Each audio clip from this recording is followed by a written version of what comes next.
El mensaje de hoy se llama estatus y es una palabra que nosotros usamos, pero que no tiene un origen en el idioma español, sino que la tomamos del idioma inglés y ellos a su vez la tomaron del idioma latín. Y en latín, en el original de la palabra, estatus significa un estado permanente. Entonces, un estatus sería algo que tú eres permanentemente. O sea, no podemos decir como que un estatus es estatus en el baño y en 2 minutos en la cocina. Ok, eso no es un estatus. Ok, estatus sería como, por ejemplo, un estatus civil sería soltero o sería casado, no un estatus civil. Un estatus podría ser estudiante.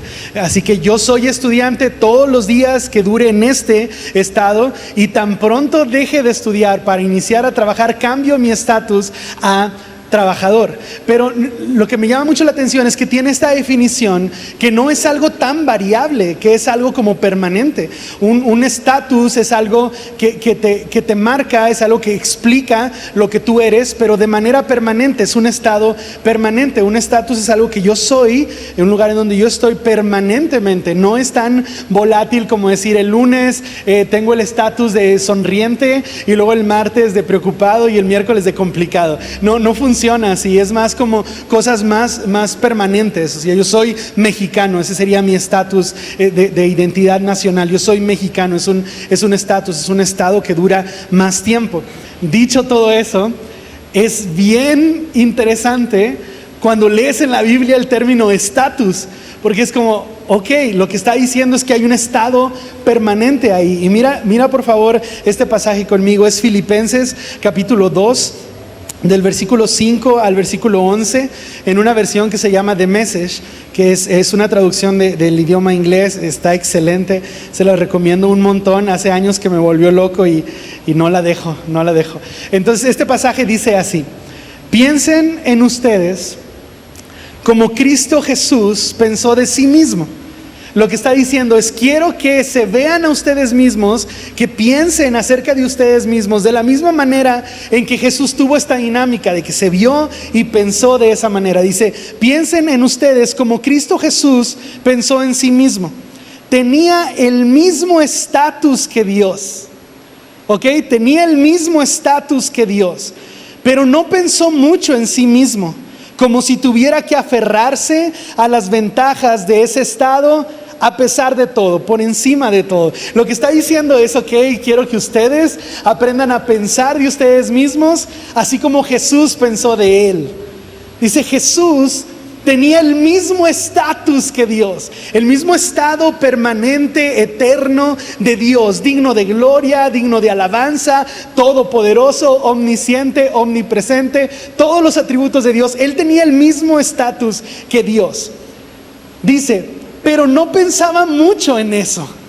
O sea, no era algo que gobernaba el 100% de su mente de, qué tremendo, cómo soy digno de gloria, No sé si lo han notado, pero soy hermoso, estoy lleno de belleza. Dice, no, él tenía un estatus divino. Él tiene el estatus de Dios, el mismo estatus de Dios, pero no pensaba demasiado en eso. No era algo que le dedicaba demasiado tiempo. Dice, tampoco estaba como pensando en aferrarse a las ventajas de ese estado por encima de todas las cosas. O sea, él no decía, yo tengo esta identidad, yo soy Dios, tengo el mismo estatus de Dios y no voy a renunciar a ese estatus, no importa lo que pase. Yo voy a salvar mi estatus sin importar las necesidades o a cuánta gente me necesiten. Eso no es importante, quiero mi estatus. Dice, Jesús no pensaba de esa manera.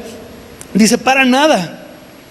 Cuando llegó el momento, dejó de lado los privilegios de su deidad y tomó el estatus de esclavo.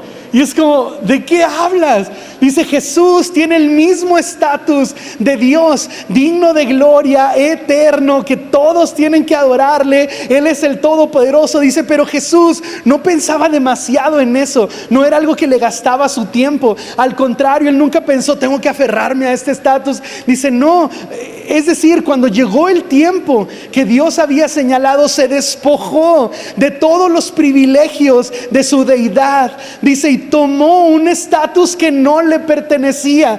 Tomó un estatus fuera de su naturaleza. Dice, tomó el estatus de esclavo, se convirtió en humano. Habiéndose vuelto humano, se mantuvo humano. Y a mí me encanta la agilidad mental que tiene el apóstol Pablo para explicar un término que está como difícil, ¿no? Un concepto que está como difícil de procesar. Él dice, mira, Jesús en su estatus de gloria de Dios, Él realmente no estaba como pensando todo el tiempo qué gran Dios soy. Él no piensa esas cosas. Dice, más bien se despojó de toda su divinidad y tomó un estatus que no le pertenecía. Tomó un estatus de esclavo. Dice, se hizo hombre, y una vez que se hizo hombre, se mantuvo hombre. Y no sé qué tan teológico es tu pensamiento, ¿no? No sé qué tantas preguntas te haces, pero si te haces preguntas, ahí te va una plática interesante. Dice, no solo se hizo hombre, se mantuvo hombre. Cada día de su peregrinaje en la tierra se mantuvo hombre.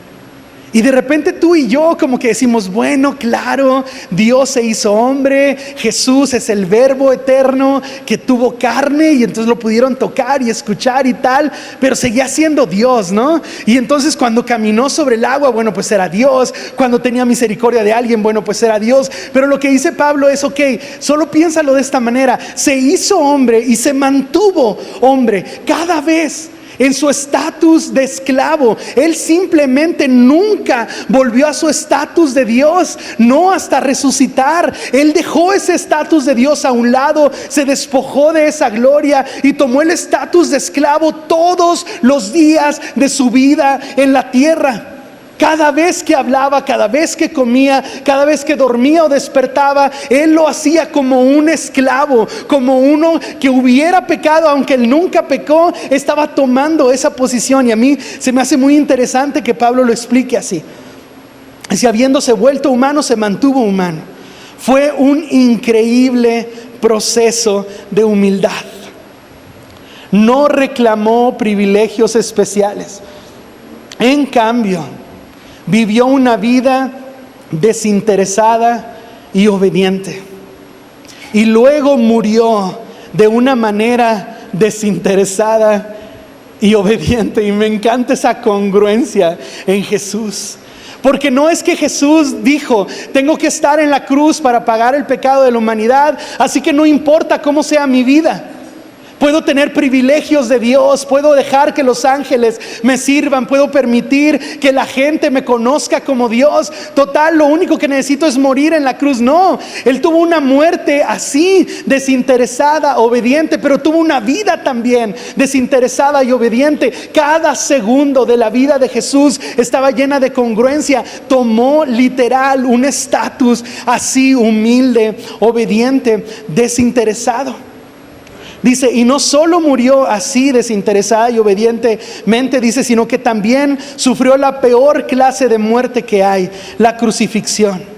Dice el pasaje, por esa obediencia Dios lo levantó en alto y lo honró mucho más allá de cualquier persona o cosa. Dios lo levantó y lo honró mucho más allá de cualquier alguien y de cualquier algo. Me encanta esa parte. Dice, para que todos los seres creados en el cielo y en la tierra, incluso los muertos y enterrados hace mucho tiempo, se inclinen en la adoración ante Jesucristo y griten en alabanza que Él es el Señor de todo, para el glorioso honor de Dios el Padre. Y tú lees esto y dices, ok, eso explica un montón de cosas, porque Él está diciendo, Jesús se despoja de su gloria y toma un estatus no solo de humano, sino de humano esclavo, humilde, y tuvo esa vida hasta el último segundo. Desde el primer segundo hasta el último segundo. Tú ves que Jesús no tenía una cuna cuando era un bebé, pero tampoco tenía una casa cuando era un adulto. Y es la única persona de la que he leído o escuchado o aprendido que sabía la fecha exacta de su muerte, y aún así nunca le interesó tener una tumba.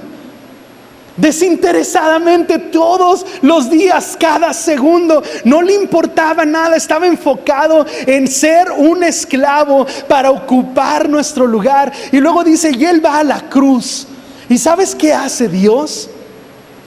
Dios dice, bueno, ahora que Jesús está ocupando el lugar de un esclavo al pecado, de un pecador en la cruz, ahora hay una reacción que toda la creación debe tener ante ese evento. Dice, todo lo que está en el cielo y lo que está en la tierra, todas las personas que están vivas, dice, incluso las que están muertas, incluso si están enterrados hace mucho, todos, dice, tienen que postrarse en adoración ante Jesús. Todos tienen que gritar en alabanza delante de Dios. Y cuando tú escuchas eso, dices, esa es la razón por la que no importa el país que observes, no importa la ciudad o la cultura o la iglesia que mires, cada persona que ha nacido de nuevo, cada persona que vive en Jesús, mira la cruz y grita, aleluya.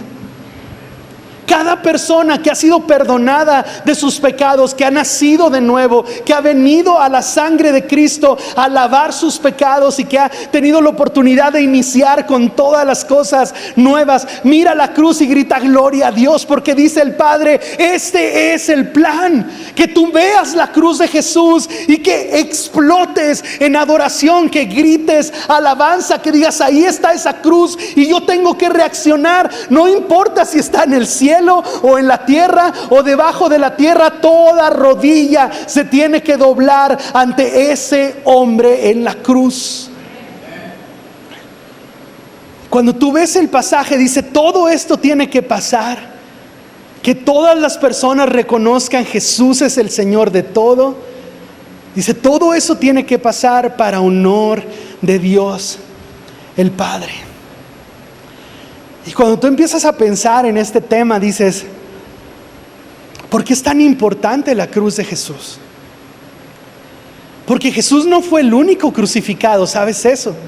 Los romanos crucificaron miles de personas antes de Jesús y miles de personas después de Jesús. Jesús no fue la única persona que murió en una cruz.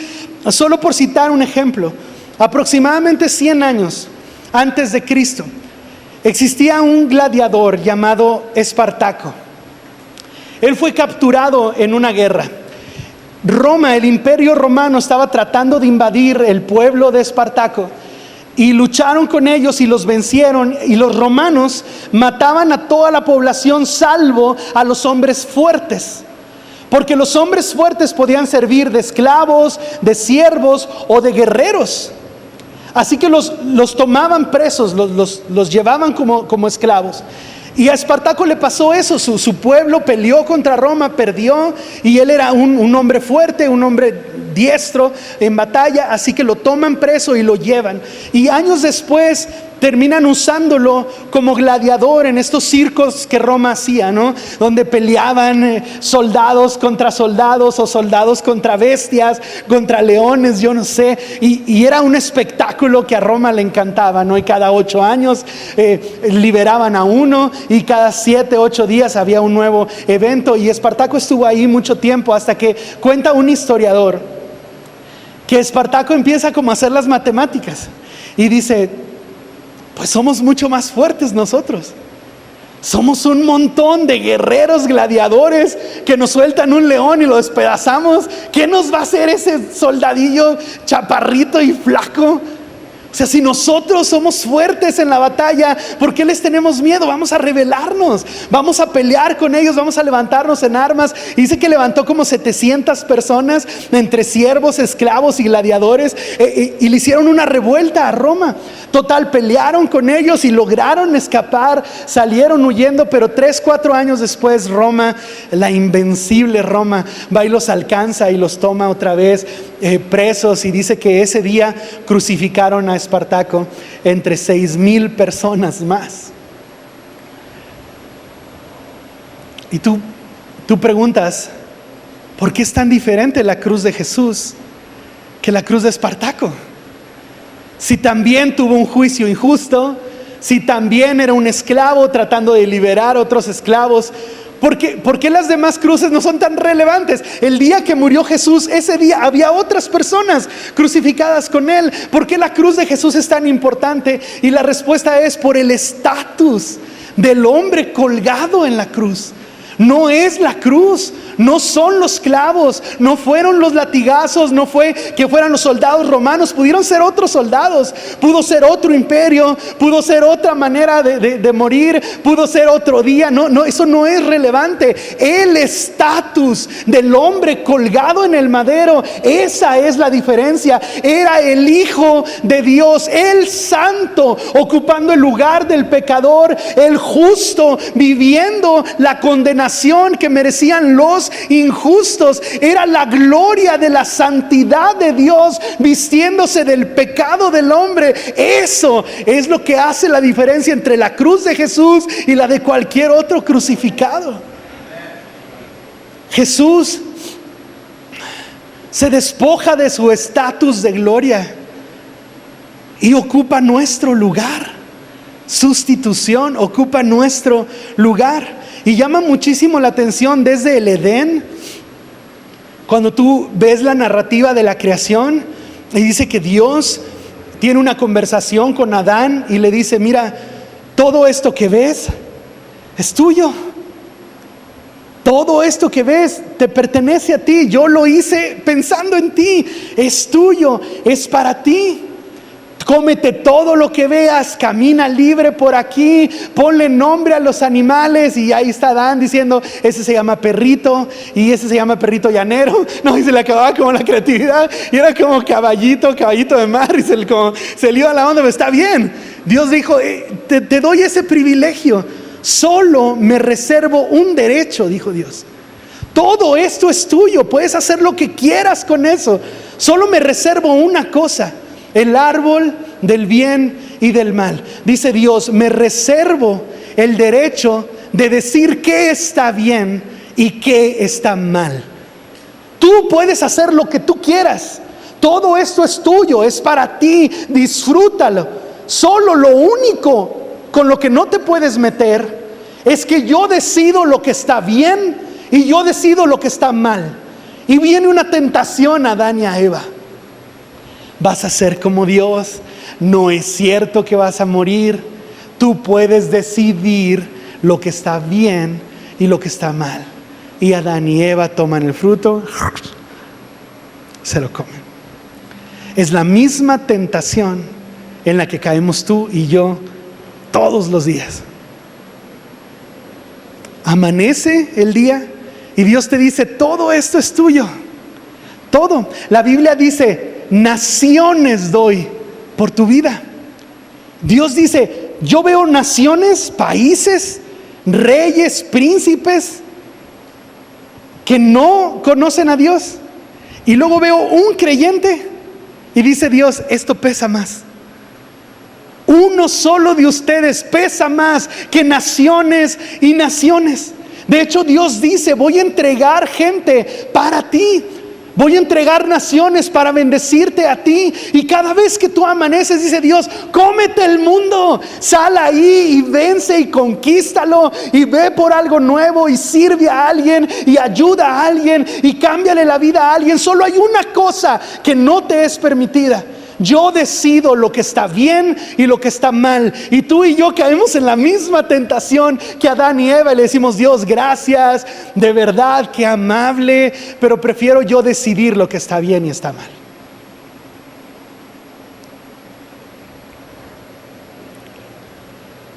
Prefiero ser yo quien diga que eso no es tan malo. Prefiero ser yo quien tome la decisión de que esto que estoy viviendo ni tan malo, y que eso que Dios dice que es bueno, pues a lo mejor ni tan bueno. Y entonces ves cosas en la Biblia como cuando Dios se pronuncia y dice: es tan hermoso, es tan bueno que los hermanos habiten juntos. Es tan hermoso. Y tú dices: no, ni tan bueno. Y dice Dios: si vieras cómo me molesta la lengua mentirosa, si vieras cómo me molestan las manos derramadoras de sangre. Un día voy a predicar de eso. Si vieras cómo me molesta, dice Dios. Bueno, la Biblia dice, abomina el corazón de Dios. Y tú dices, no, pues una mentirita, ni tan malo. La misma tentación. Dios dice, es malo, tú dices, ni tan malo. Dios dice, eso es bueno, tú dices, ni tan bueno. La misma tentación de Adán y Eva. Y a partir de ese momento, nuestra naturaleza queda contaminada por la desobediencia, por el pecado. Y cuando tú ves a Jesús en la cruz, te enteras lo grave que es el pecado para Dios. Dime qué ama Dios más que a su Hijo. Y lo entregó porque el pecado es algo grave.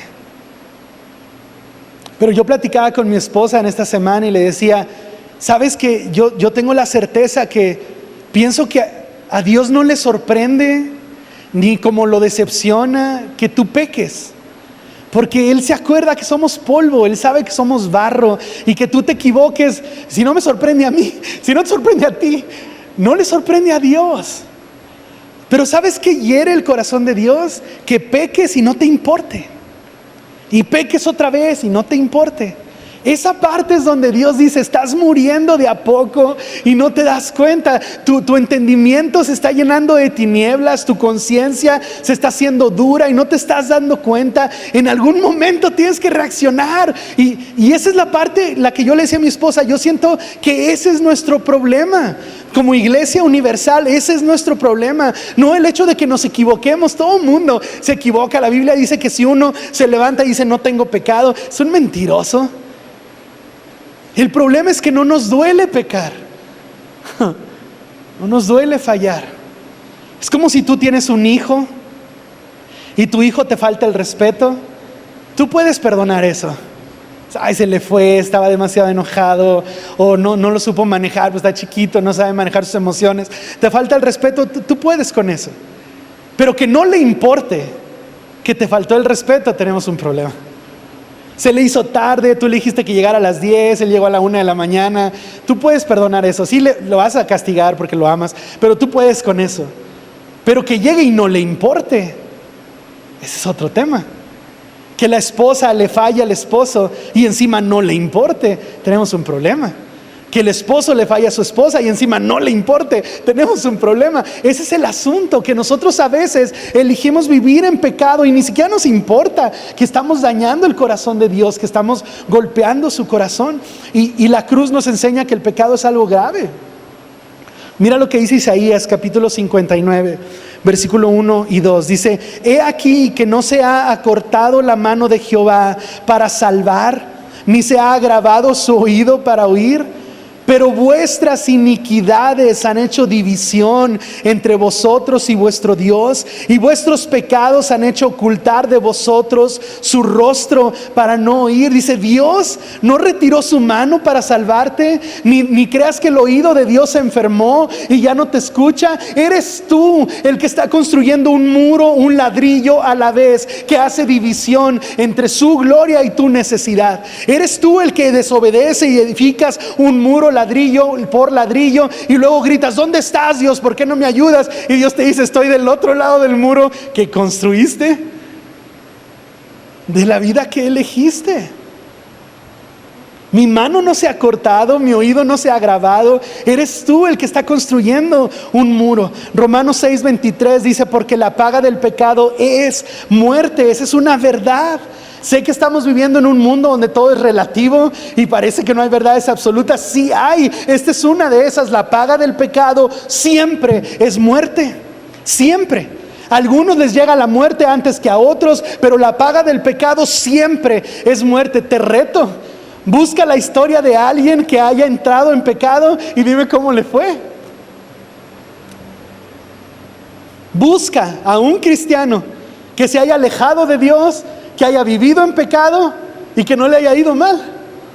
La paga del pecado siempre es muerte. Pero junto a esa verdad hay otra verdad absoluta que dice, hay vida eterna en Cristo Jesús, Señor nuestro. Y cuando se juntan esas dos verdades, eso es una explosión. Aunque es verdad que la paga del pecado es la muerte, también es verdad que Dios nos está dando un regalo.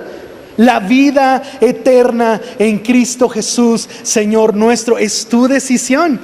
Pero no puedes estar en los dos lugares al mismo tiempo. Tienes que definirte un estatus. O vives en la muerte o vives en la vida. O estás lleno del amor y el perdón de Dios, o estás ajeno al amor y al perdón de Dios. A nosotros nos encanta decir, son porcentajes, es un equilibrio. Estoy en pecado, pero Dios me bendice. Estoy en desobediencia, pero siento la presencia de Dios. Pero no existe tal cosa. O tienes el estatus de hijo o no lo tienes. O tienes el estatus de la muerte, o Cristo te cambió el estatus a la vida. Eso es increíble. Cuando Juan el Bautista estaba predicando, su mensaje era tan duro que yo a veces digo, ¿cómo reaccionaban las personas de manera positiva? O sea, si yo estuviera ahí, estuviera escuchando, eres un hipócrita, qué vergüenza. Yo no sé si yo diría, sí, amén. O sea, a lo mejor le aventaba algo, ¿no? ¿Cómo vas a hablar así? Y su mensaje era súper duro, pero la gente se arrepentía y venían para ser bautizados. Y dice que venían para el perdón de sus pecados, así que ellos tenían que vivir un momento ahí con Juan. Y a mí se me figura, porque tengo mucha imaginación, se me figura que era como una fila, ¿no? Y que estaba Juan ahí en su escritorio con su marcador y con su librito de notas, ¿no? Y venía alguien y decía, muy bien, ¿cuál es tu pecado? Y él decía, soy un adúltero, y anotaba, adúltero. Sí, se te ve, la verdad. Y ya le ponía un post-it en el pecho y le decía, fórmate allá, ahorita te bautizo. ¿Y tú cuál es tu pecado? Mentiroso. Mentiroso, ok. ¿Te puedo creer eso o tienes más pecados? Ok. Le ponía su post-it y se formaba. Y así muchos pecados. Y luego llegaba el momento de bautizarlos y los empezaba a llamar. A ver, ven tú, mentiroso. A ver, ven tú, chismoso. Y los bautizaba. Pero la Biblia dice que no había un cambio en ellos. Que el arrepentimiento humano no tiene la capacidad de generar un cambio. Y tú y yo a veces estamos tan arrepentidos de lo que hemos hecho, pero no entendemos que no hay otro camino, que no hay otro nombre, que no hay otro sacrificio, que solo la sangre de Jesús perdona y cambia el estatus de una persona de las tinieblas a la luz. Yo te reto, ve a un penal, ve a la cárcel y platica con las personas de ahí. Están tan arrepentidos, pero eso no significa que sean creyentes. Están arrepentidos de que los cacharon, están arrepentidos de lo que hicieron, están arrepentidos de lo que están viviendo, pero eso no significa que estén regresando al estatus en el que Dios nos creó. Porque la única manera de cambiar de estatus es llevar nuestro arrepentimiento a la cruz. Y ese hombre derramando su sangre en la cruz, Él tiene el poder para cambiarnos la vida, nada más. Y mucha gente dice, yo estoy arrepentido de lo que hice, pero a veces no te sirve de nada estar arrepentido. Lo volverás a hacer en 2 días, salvo que Jesús te cambie tu vida. Colosenses capítulo 2 dice, versículo 13 y 14: y a vosotros, estando muertos en pecados y en la incircuncisión de vuestra carne, os dio vida juntamente con Él, perdonándoos todos los pecados, anulando el acta de los decretos que había contra nosotros, que nos era contraria, quitándola de en medio y clavándola en la cruz. Y este pasaje me encanta porque es una manera tan clara y objetiva de explicar el evangelio. Dice, nosotros estábamos muertos en el pecado, y cuando Jesús muere por nosotros en la cruz y resucita de la muerte, nos da vida juntamente con la vida que Él ganó. Nos da vida a nosotros también y nos perdona todos los pecados. Eso no pasaba en la ley, eso no pasaba con el bautismo de Juan. Aunque la gente se arrepentía en los sacrificios levíticos, el siguiente año tenía que volver a presentar un nuevo sacrificio. Aunque la gente se arrepentía y era bautizada por Juan, ellos tenían forzosamente que buscar un encuentro con Dios. Pero cuando aparece Jesús para ser bautizado por Juan, Juan grita y dice, ese es el Cordero de Dios. Él sí puede quitar los pecados del mundo. No solo medio perdonar, no solo medio cubrir, anularlos por completo, quitarlos. Y luego el pasaje que estamos leyendo dice, nos perdonó todos los pecados anulando Esa palabra me gusta mucho. Anulando el acta de los decretos que había contra nosotros. Hay un documento espiritual que yo sé que para algunos es como complicado, pero hay un documento espiritual donde es súper específico y hasta tantito doloso. Y dice, muy bien, mentiste, la paga del pecado, muerte. Fallaste, la paga del pecado, muerte. Y tiene una lista interminable de todas las cosas malas que hemos hecho. Pero me encanta que cuando Jesús estuvo en la cruz, cargó todos los pecados de nosotros. Todos los pecados los cargó, los llevó en Él. De tal suerte que el documento legal que estaba en nuestra contra, estorbando en medio de la gloria y nuestra posición, dice Jesús lo anuló. Es como si Jesús tomó el documento donde venía Erubiel, no sé, se pasa los semáforos en rojo, en ámbar, en rojo, y no paga las placas en el mes que las debe pagar, hasta que le andan quitando el carro en los retenes y todos los pecados, ¿no? Y dice, es como si Jesús hubiera tomado un sello y lo hubiera empapado de carmesí. Y dice, muy bien, todo eso es cierto, Erubiel es todo eso, pero queda anulado. No tiene poder.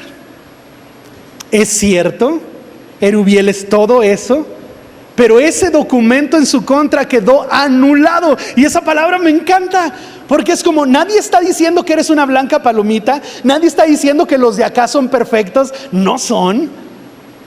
Pero sus delitos están anulados, pero su condenación está anulada. Y ese momento tiene que provocarnos un montón de gratitud y de adoración hacia la cruz. Dice, Jesús la quitó de en medio, ya no estorba, no hay nada que te estorbe para entrar al corazón de Dios. Dice, y la clavó en la cruz. Esa parte es súper emocionante. Dice Colosenses capítulo 1, versículo 21 en adelante. Dice, y a vosotros también, que erais en otro tiempo extraños. Entendemos el término extraño. ¿Quién es ese? Yo no lo conozco. Extraños y enemigos. Entendemos el término enemigos. Enemigos de Dios. Como wow. Pues ustedes eran en otro tiempo extraños y enemigos en vuestra mente, haciendo malas obras. Ahora os ha reconciliado en su cuerpo de carne por medio de la muerte, para presentaros santos y sin mancha e irreprensibles delante de Él, si en verdad permanecéis fundados y firmes en la fe y sin moveros de la esperanza del evangelio que habéis oído, el cual se predica en toda la creación que está debajo del cielo, del cual yo, Pablo, fui hecho ministro. Dice Pablo, yo soy ministro de este evangelio que se está predicando en todos lados, que anuncia que aunque eras extranjero,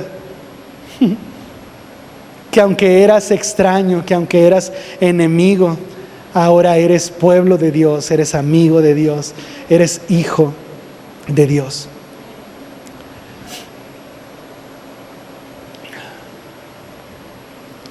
Y es súper hermoso cuando te encuentras algo que no estabas buscando. Esta semana, media semana, leí una noticia de un hombre en Austria que en su patio tenía una alberca, una piscina, y quería ampliarla porque quería hacerla más grande. Y están estas máquinas que hacen ese trabajo y de repente tocan algo, tic, y manualmente con las palas empiezan a hacerle un hoyito alrededor y sacan, y es una caja de madera viejísima. La abren y tenía anillos de oro con piedras preciosas, diamantes, etc. No dicen el monto, pero cuando el hombre la llevó a evaluar lo que estaba ahí, dice que lo primero que le dicen es: esta caja tiene más de 600 años ahí en el lugar que ahora es el patio de tu casa. Y aunque no dicen el monto, usan una frase que a mí me llamó mucho la atención. Le dijeron: esa caja contiene lo suficiente para que los nietos de tus nietos sean millonarios. Contiene lo suficiente para que los nietos de tus nietos sean millonarios. Y de repente yo digo, no sé si tú y yo entendemos lo que nos pasó, Pero estábamos en nuestra vida normal, solo tratando de ampliar nuestra comodidad, ¿no? De hacer una alberca más grande. No estábamos buscando la salvación, ni estábamos buscando a Jesús. No es que un día te levantaste en la mañana y dijiste, quiero ser salvo. O sea, lo que quiero es tener paz con Dios. Nadie nunca se levanta pensando eso. Quieren una camioneta más grande o quieren salir de deudas, ese tipo de cosas. Nadie se levanta y dice, quiero estar en paz con Dios. Pero aunque no lo estábamos buscando, lo encontramos. Y de repente abres una caja antiguísima y resulta que dentro de ella tiene tanta riqueza, tiene tanta belleza, que no solo tu vida es impactada, sino que ese tesoro te garantiza que los nietos de tus nietos van a ser ricos todavía. Y yo digo, no inventes. ¿Sabes lo que hubiera dado yo? Porque a mis 12 años, a mis 15 años, alguien me dijera, mijo, nada que ver, es Jesús el camino. ¿Qué estás probando eso? ¿Qué estás haciendo eso? ¿Por qué te estás juntando con esos vagos? Miran nomás cómo huelen. Que alguien me hubiera dirigido hacia Jesús. ¿Sabes qué hubiera dado yo por empezar mi carrera cristiana a los 8 años? A los 11 años. Pero hubo tanto sufrimiento y hubo tanto dolor, porque yo no tenía la garantía de una familia que había encontrado el tesoro. Pero ¿sabes qué? Mis hijos sí la tienen. Yo encontré lo que no estaba buscando. Yo solo quería una piscina más grande, pero encontré el evangelio, y dentro de él una riqueza inagotable. Los nietos de mis nietos van a ser ricos todavía. Y es exactamente lo mismo que te pasó. Exactamente lo mismo. Tus hijos, tus nietos, tus amigos, tus primos tienen una ventaja que a lo mejor tú y yo no tuvimos. Ellos sí. Si yo pude salir de las tinieblas y vivir en la luz, no quiero saber lo que pueden lograr mis hijos para el reino de Dios. Y sus hijos, y luego sus hijos. Es una riqueza inagotable.